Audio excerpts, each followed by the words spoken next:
살다 보면 이런 질문이 불쑥 찾아올 때가 있지요. 나는 정말 괜찮은 사람인가? 하나님은 나 같은 사람도 여전히 사랑하실까?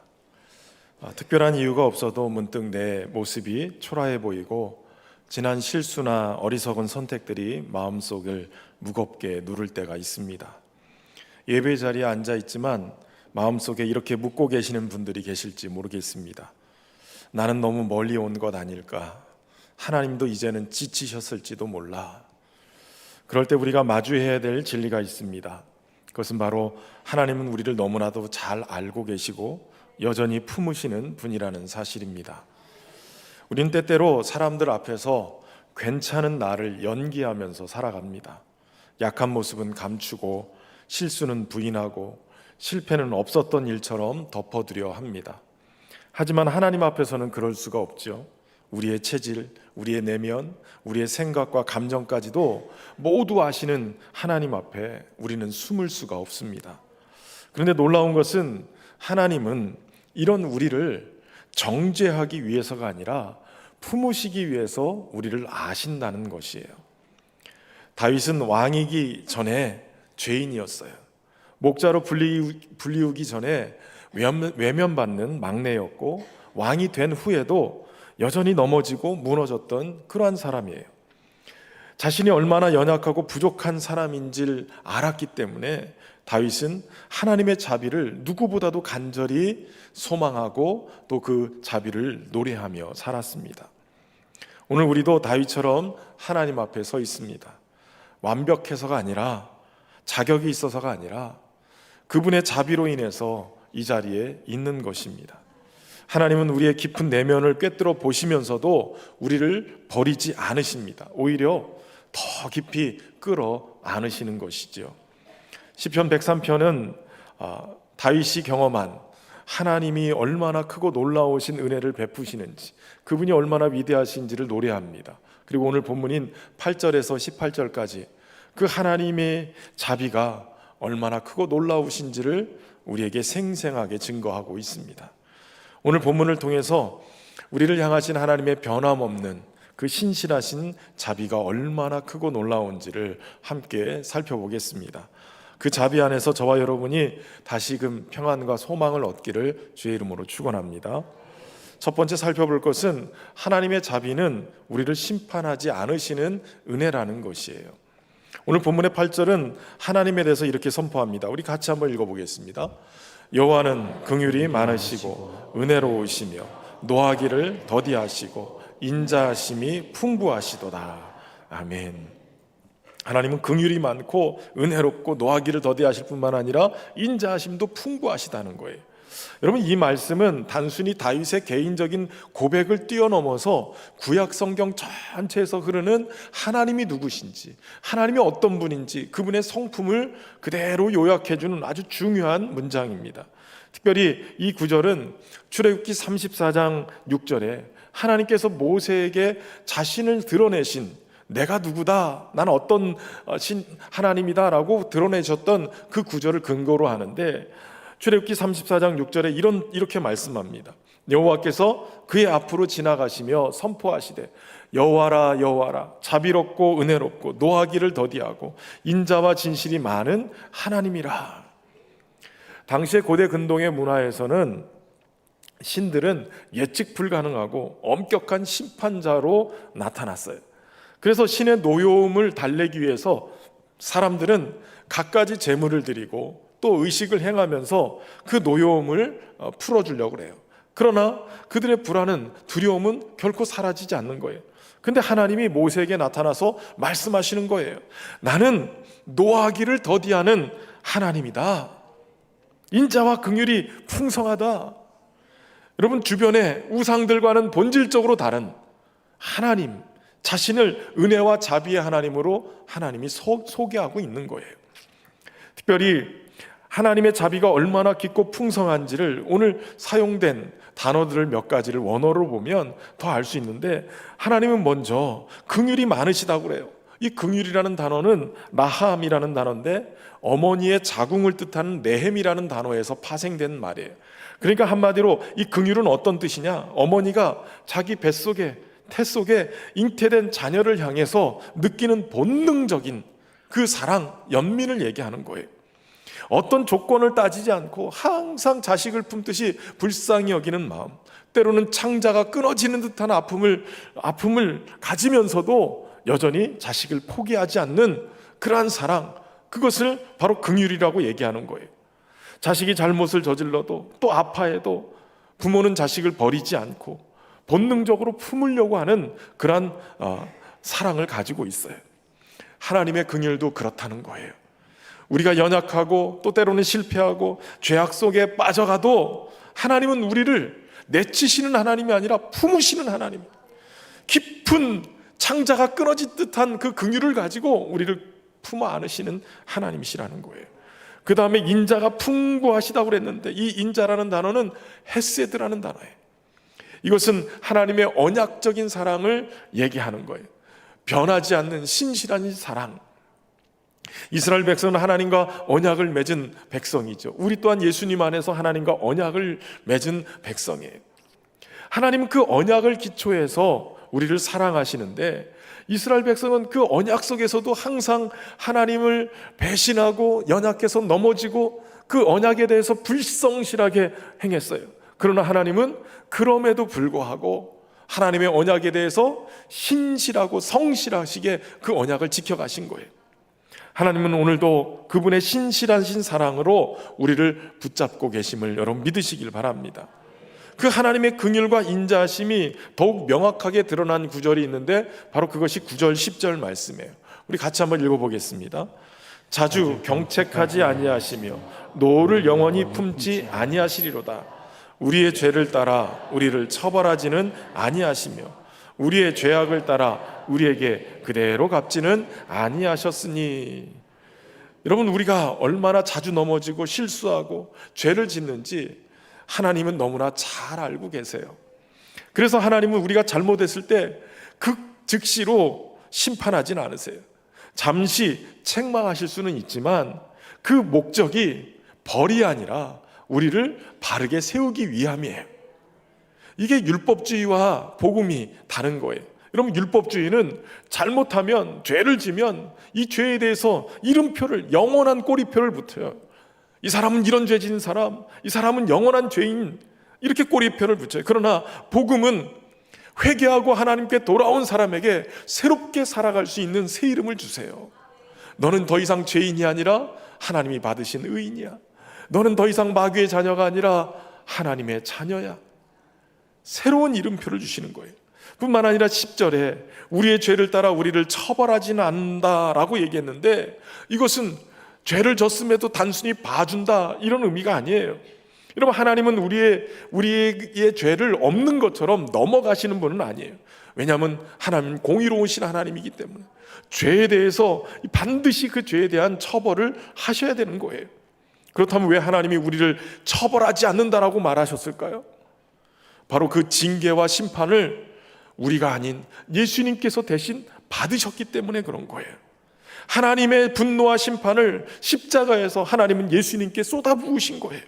그래서 우리에게는 자비가 흐르게 된 것이지요. 그러니까 하나님의 자비는 공의를 포기한 결과가 아니라 공의가 이미 충족된 결과인 거예요. 하나님이 아들을 십자가에 내어주심으로 하나님의 공의인 죄값을 치르게 하셨고 그 위에 이 공의가 충족됐기 때문에 우리의 인생에 하나님의 자비가 부어지게 된 거예요.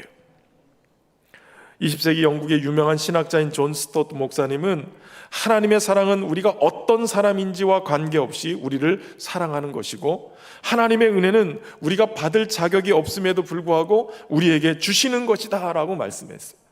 하나님의 자비는 우리가 받을 자격이 없음에도 불구하고 우리에게 부어주시는 은혜인 줄로 믿습니다. 하나님은 노하기를 더디하시고 우리의 죄악을 영원히 품지 않으시는 자비의 하나님이세요. 이 사실을 믿음으로 반응하시고 받아들이고 하나님의 자비 안에서 참된 자유와 평안을 누릴 수 있길 주의 이름으로 축원합니다. 두 번째 살펴볼 것은 하나님의 자비는 우리의 연약함을 아시는 사랑이라는 거예요. 우리 대부분은 자신을 죄책감과 비교의 눈으로 바라봐요. 내 죄가 너무 많아서 하나님께는 끝끝내 용서받기 힘들겠다 이러고 자포자기. 또 내가 저 사람보다는 기도도 많이 못하고 예배도 제대로 못 드리고 내가 보니까 내가 실패한 인생 같아 이렇게 스스로를 비교하면서 비하합니다. 여러분, 비교하고 자책하는 것, 이것은 우리의 영혼을 잠식시키는 거예요. 하나님의 자비를 받아들일 수 없도록 마음의 벽을 세우는 겁니다. 특히 같은 교회 안에서도 자주 다른 사람들과 비교해서 열심내는 분들을 보면서 나도 열심내야지 이런 개념이 아니라 저 사람 저렇게 은혜 받는데 나는 이게 뭔가, 그리고 자꾸 자책하다 보면 이게 낮추는 것이 잘하는 것 같은데 잘하는 게 아니라 도리어 망하는 길로 가는 거예요.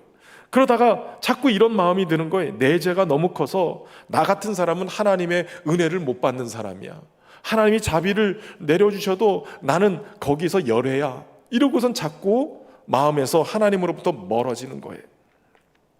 이런 마음의 벽이 있을 때 너무나도 치명적으로 우리의 신앙생활에 문제를 일으켜요.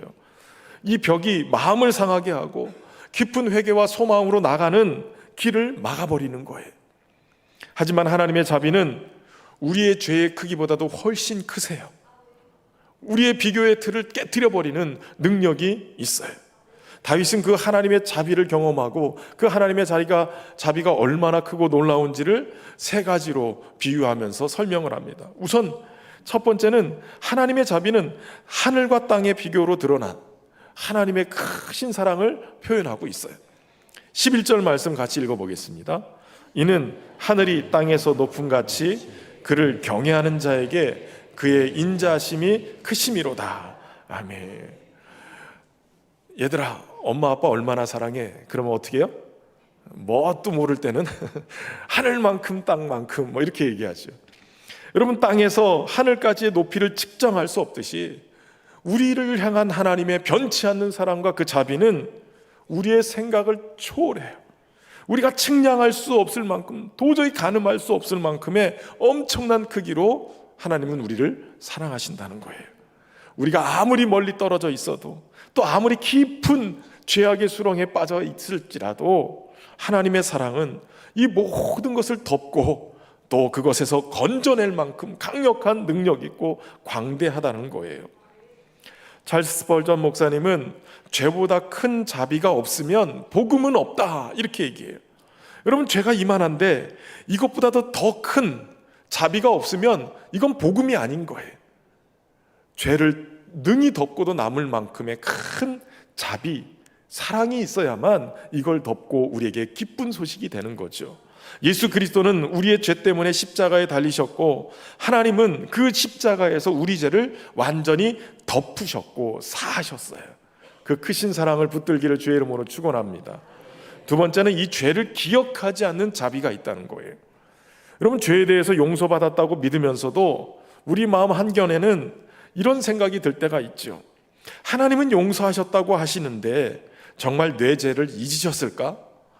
혹시 하나님이 내가 했던 그 일을 아직도 기억하고 계신 것 아닐까?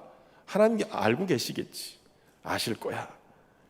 여러분, 자꾸 이렇게 의심이 드는 이유는 뭐냐면 우리가 사람들과의 관계 속에서 자꾸 부딪히고 화해하고 그러는 과정 속에 이런 생각을 하는 거예요. 화해하면서 용서했어. 그런데 다음에 만날 때 이분은 내가 그때 그거 잊지 않았어. 이런 분들이 계시죠. 몇 년 전에 뭐 실수해가지고 잘못한 거 이것까지 끄집어내면서 몇 년 전부터 했던 일들 다 끄집어내서 잊지 않았어 자꾸 각인시켜주는 그런 걸 경험하고 나면 하나님도 마치 그런 분 같을 것 같아. 그렇게 생각한다는 거예요. 하나님도 나를 받아주시기는 하셨지만, 죄인된 나를 용서하시고 하나님의 자녀로 받아들여 주시긴 하셨지만 내가 과거에 살아온 모든 삶의 죄된 것들 기억하시고 계실 거야.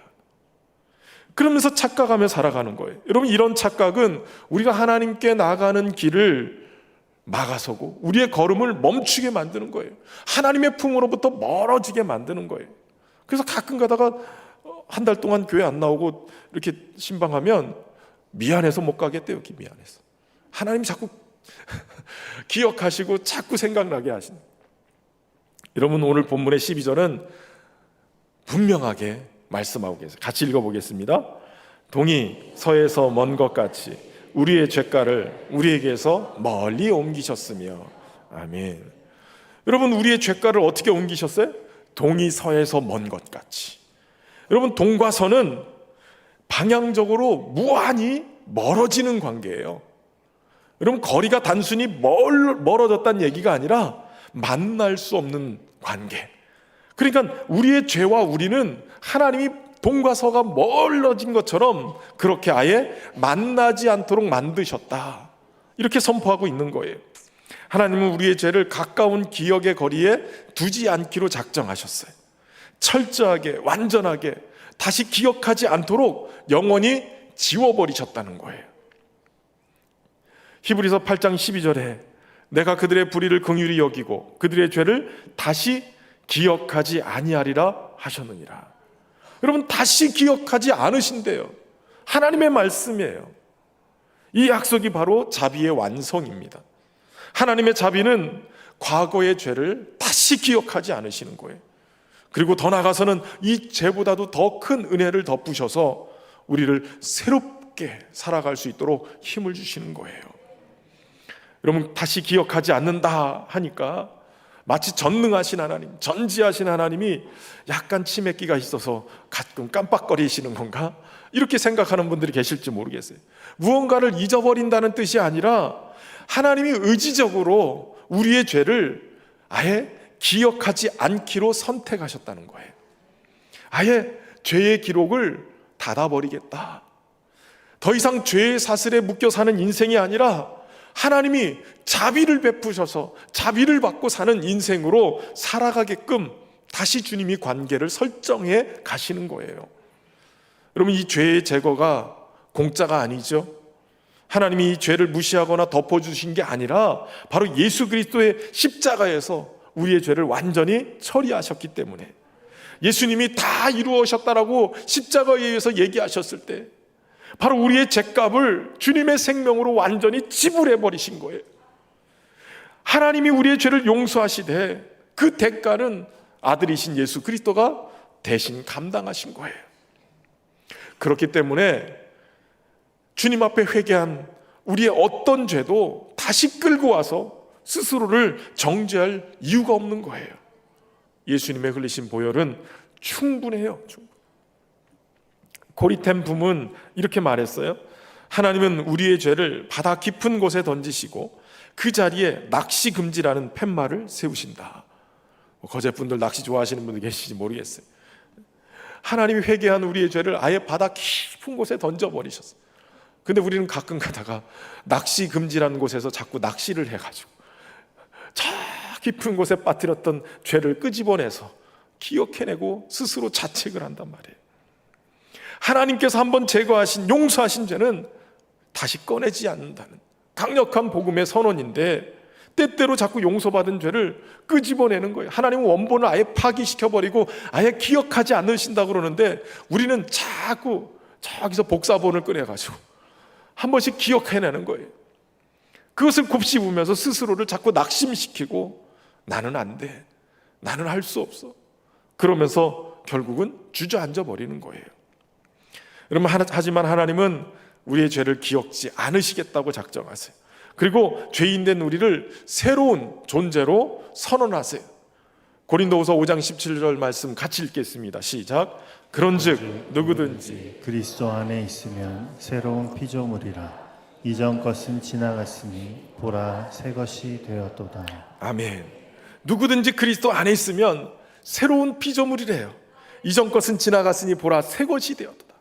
저와 여러분 새로운 피조물인 줄로 믿습니다. 용서받지 못하고 했던 그 죄, 주님이 이미 동에서 서가 먼 것처럼 아예 잊어버리시고 그냥 끊어버리신 거예요. 더 이상 죄에 매여서 살지 말고 예수님의 이름으로 당당히 고개를 들고 하나님의 자비 안에서 살아갈 수 있기를 주의 이름으로 축원합니다. 근데 왜 자꾸 끄집어낼까? 그 생각을 하다 보니까 오늘 본문에, 이 금방 읽었던 본문에서 중요한 얘기를 해요. 누구든지 그리스도 안에 있으면, 자꾸 그리스도 안에 있으면 새로운 피조물인데 그리스도 밖으로 자꾸 나가는 거예요. 주님 안에 있으면 은혜 받고 사는데 주님 밖에서 사는 거예요. 말씀 밖에서 자꾸 사요. 그러니까 자꾸 새로운 피조물인데 옛날 헌 것을 끄집어내서 기억하는 거죠. 여러분, 우리는 더 이상 정죄로 기억되는 존재가 아니라 하나님의 자비로 기억되는 존재예요. 하나님이 우리를 다시 시작할 수 있도록 새로운 존재로 우리를 바라보고 계시는 거예요. 그리스도 안에서요. 그리스도 안에서 주님이 과거에 어떤 이런 죄졌던 너 이러지 않고 그리스도 안에서 완전히 새롭게 된 존재로 보신다는 거예요. 얼마 전에 뉴스를 보니까 중국에서 우리나라로 놀러 온 여성분들이 공항에서 다 문제가 생겼대요. 한 20몇 명이 소속을 몰라가지고. 왜 그런가 그랬더니 우리나라에 와서 다 성형수술을 했는데 너무 완벽하게 고쳐서 여권 사진에 있는 사람과 이 사람이 너무 달라서 그래가지고 공항에서 다 잡혔다는 거예요. 여러분, 우리는 주님 안에서 새로운 존재예요. 완전히 새로워진, 과거에 묶여있는 그런 존재가 아니에요. 주님 안에서 다시 시작할 수 있길 바랍니다. 죄의 무게를 내려놓고 새로운 인생으로 옆 사람 쳐다보시고 새로운 존재로 바라보시고 그렇게 살아가실 수 있기를 주의 이름으로 축원합니다. 세 번째는 아버지의 긍휼 같은 사랑.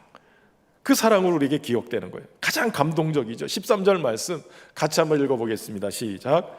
아버지가 자식을 긍휼히 여김같이 여호와께서는 자기를 경외하는 자를 긍휼히 여기시나니. 아멘. 이 말씀은 하나님의 자비가 얼마나 친밀하고 개인적이고 감성적인지를 아예 보여주고 있지요. 자녀가 아무리 부족하고 연약하고 실수가 많아도 부모는 그 자녀를 아까 말씀드린 것처럼 애틋하게 창자가 끊어지는 아픔을 가지고도 품어내시는 거예요. 오히려 연약함을 알기 때문에 더 안쓰럽고 그렇게 품어가는 거죠. 걸음마를 배우는 아이에게 수없이 넘어져도 부모가 가서 야, 너 왜 이렇게 넘어져서 또 넘어졌네 그러고선 책망하지 않아요. 도리어 손을 잡고 일으켜 세우면서 그렇게 걸을 수 있도록 돕죠. 하나님이 우리의 실패를 보고 또 넘어졌네, 그거밖에 못해, 그리고 한숨 쉬는 분이 아니세요. 일어나, 내가 너를 붙잡아 줄게. 일어나, 내가 너를 붙잡아 줄게. 하나님이 바로 그런 아버지의 마음으로 우리를 대하시는 거예요. 왜 하나님께서 이처럼 우리를 긍휼히 여기실까요? 14절에 얘기하고 있죠. 이는 그가 우리의 체질을 아시며 우리가 단지 먼지뿐임을 기억하심이로다. 창세기 2장 7절에 하나님이 땅의 흙으로 사람을 지으셨어요. 그리고 그 코에 생기를 불어넣어서 사람이 생명이 되게 하셨죠. 그러니까 하나님이 창조하신 분이기 때문에 우리의 본질이, 또 우리가 어떤 존재인지를 너무나도 잘 알고 계시는 거예요. 여기 흙이라고 얘기한 그 단어가 사실은 원어를 따지면 티끌, 먼지라는 뜻이에요. 그러니까 먼지뿐임을 기억하심이로다. 여러분, 티끌과 먼지가 얼마나 약해요. 바람 한번 훅 하고 부르면 그냥 날아가는 인생인 거예요. 여러분, 우리는 연약하고 유한한 존재예요.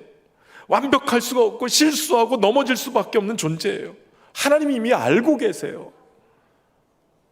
때로는 우리가 종종 누군가가 우리를 너무나도 정확히 알고 있다는 사실 때문에 두려울 때가 있어요. 내가 감추고 싶은 치부를 알고 있어요. 내가 실패했던 경험들, 내가 막 화내고 못되게 했던 그 악한 감정들, 또 어두운 생각들, 이거 다 들키면 저 사람한테 내가 사랑받지 못하고 버려지는 거 아니야? 이런 두려움을 가지고 있는 거예요.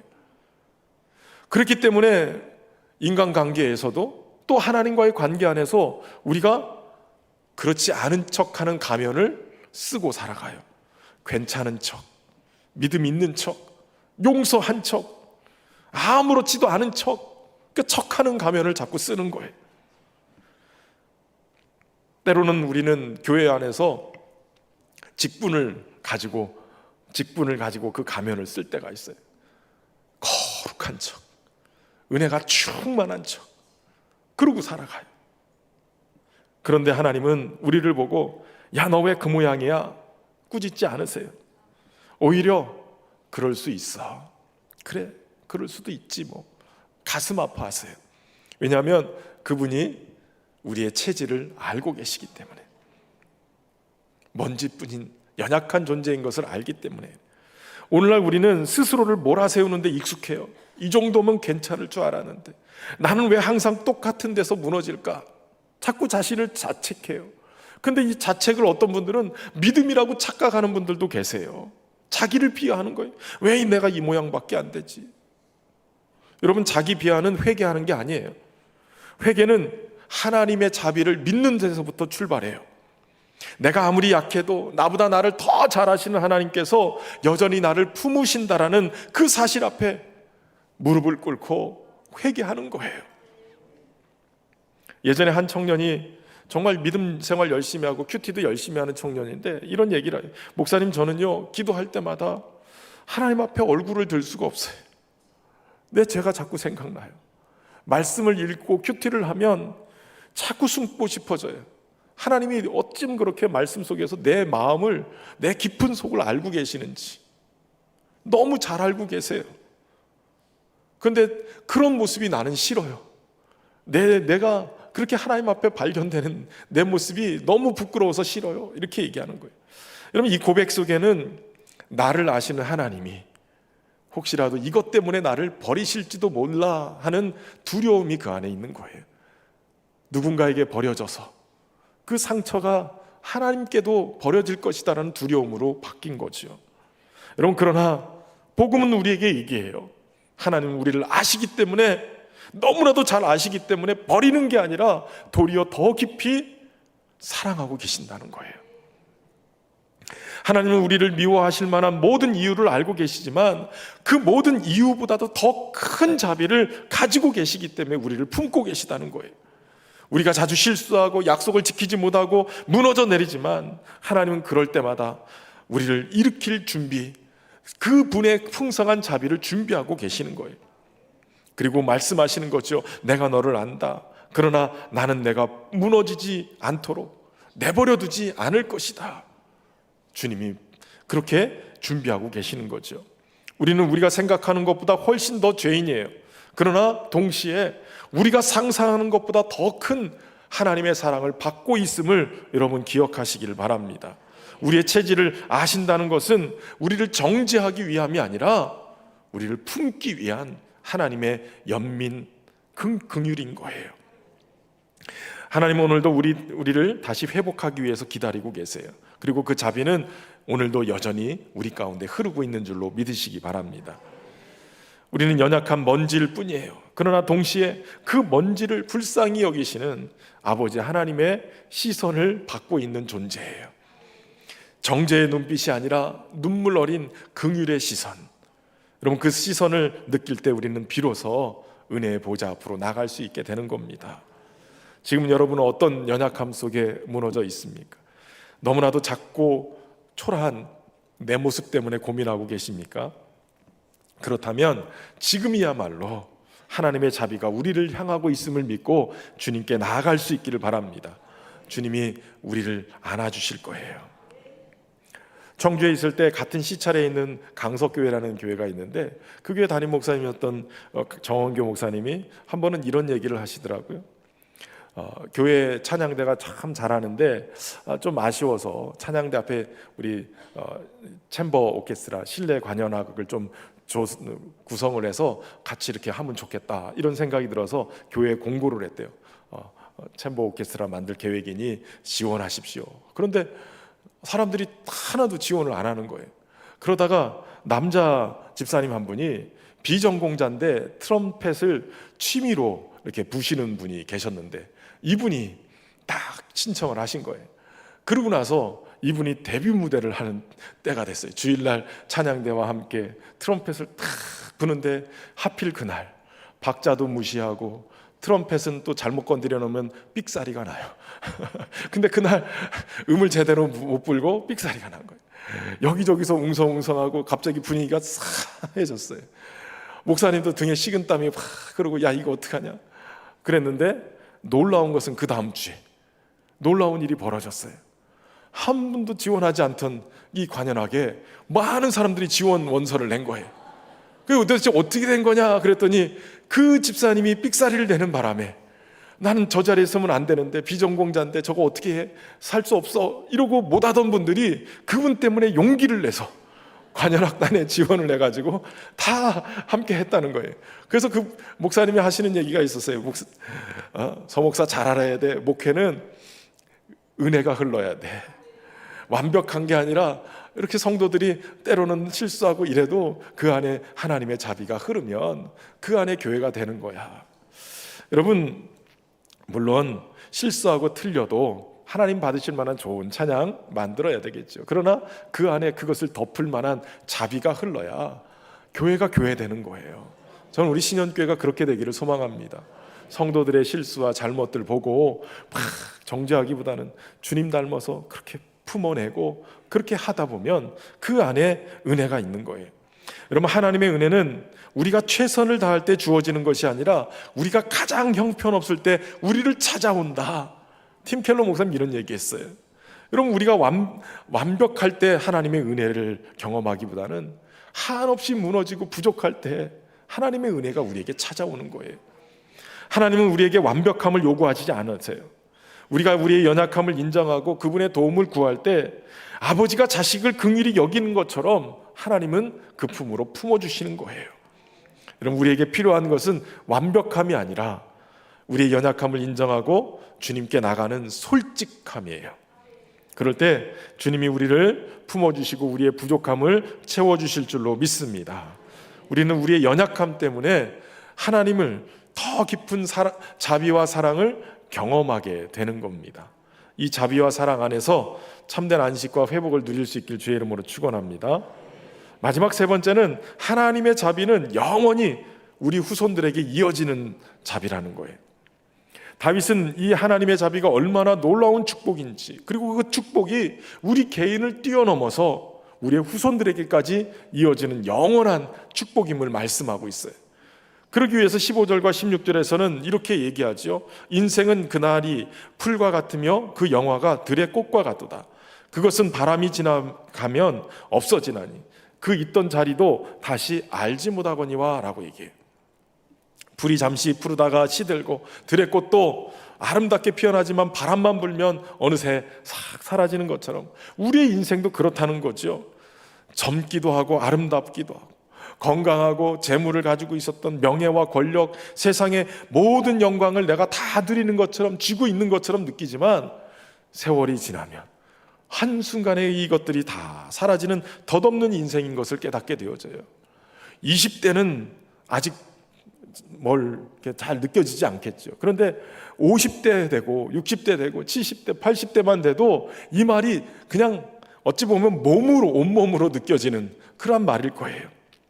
젊은 시절의 건강도 아름다움도 금방 사라지고 그동안 쌓아놨던 명예와 부도 덧없이 흘러가는 것을 보게 되어져요. 그런데 다윗은 이러한 인간의 연약함, 이것과 극명되는 하나님의 자비에 대해서 17절, 18절에서 이렇게 얘기하고 있어요. 여러분 17절, 18절 말씀 같이 읽어보겠습니다. 여호와의 인자하심은 자기를 경외하는 자에게 영원부터 영원까지 이르며 그의 공의는 자손의 자손에게 이르리니 곧 그의 언약을 지키고 그의 법도를 기억하여 행하는 자에게로다. 아멘. 우리의 삶이 짧고 덧없을지라도 하나님의 자비는, 우리를 향하신 하나님의 자비는 영원부터 영원까지 지속되는 거예요. 여러분, 이것이 우리에게 소망과 확신이 되지 않겠습니까? 우리의 존재는 유한하지만 우리를 향하신 하나님의 사랑은 무한하고 영원하다는 거예요.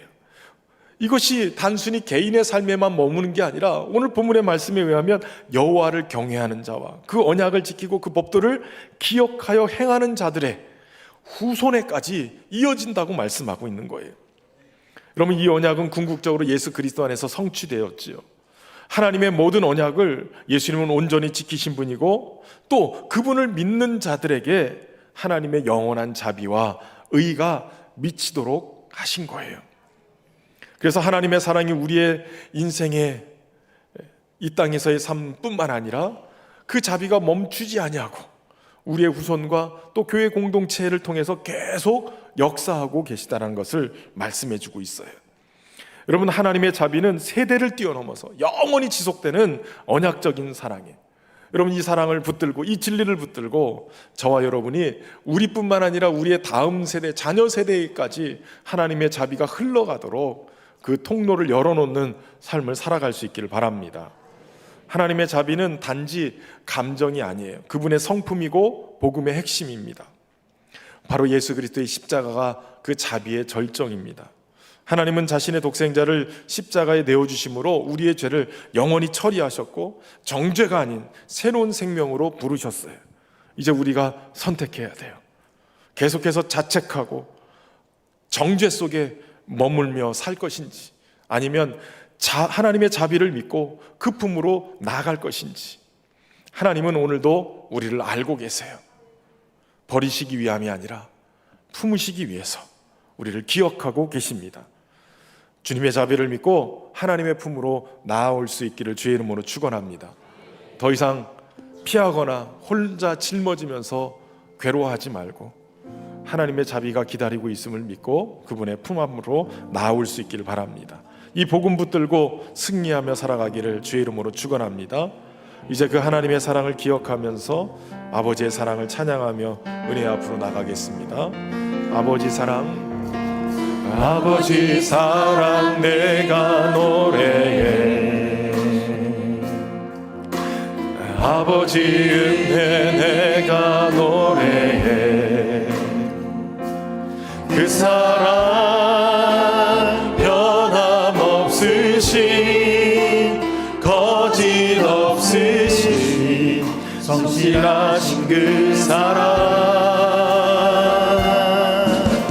상한 갈대 꺾지 않으시는,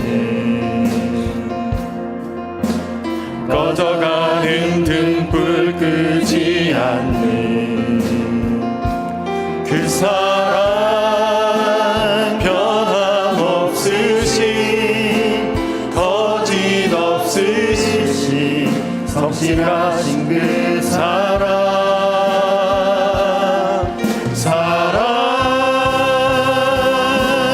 그 사랑, 날 위해 죽으신, 날 위해 다시 사신 예수 그리스도, 다시 오실 그 사랑, 죽음도 생명도 천사도 하늘의 어떤 권세도 끊을 수 없는 영원한 그 사랑. 예, 한 번 더 찬양합니다. 아버지 사랑 내가 노래해, 아버지 사랑 내가 노래해, 아버지 은혜 내가 노래해. 그 사랑 변함없으신, 거짓 없으신 성실하신 그 사랑, 상한 갈대 꺾지 않으시는, 꺼져가는 등불 끄지 않는 그 사랑, 변함없으신, 거짓 없으신 성실하신 그 사랑,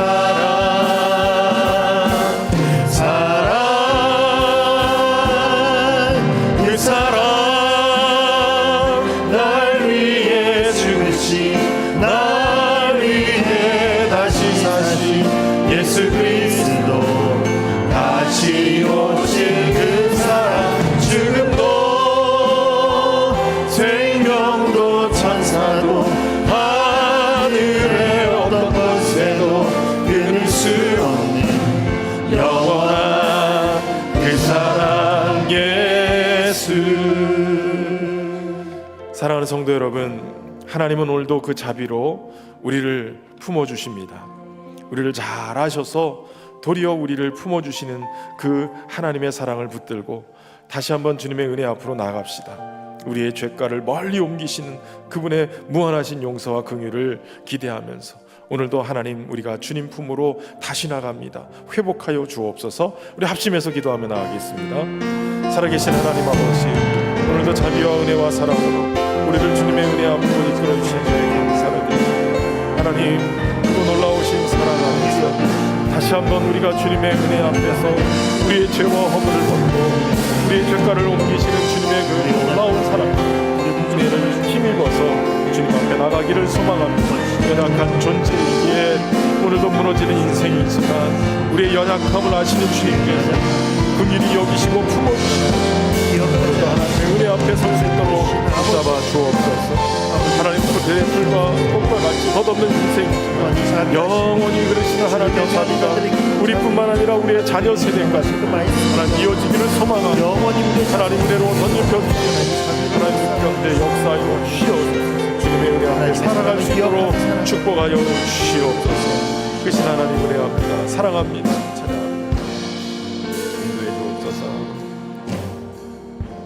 자비로우신 하나님 아버지, 우리의 연약함을 아시면서도 여전히 품어주시는 주님의 크신 사랑과 은혜에 감사를 드립니다. 죄와 실패로 주님 앞에 나가지 못했던 우리를 여전히 자비의 품으로 부르시는 주님, 우리가 주님의 그 사랑 안에 머무는 삶이 되게 하여 주옵소서.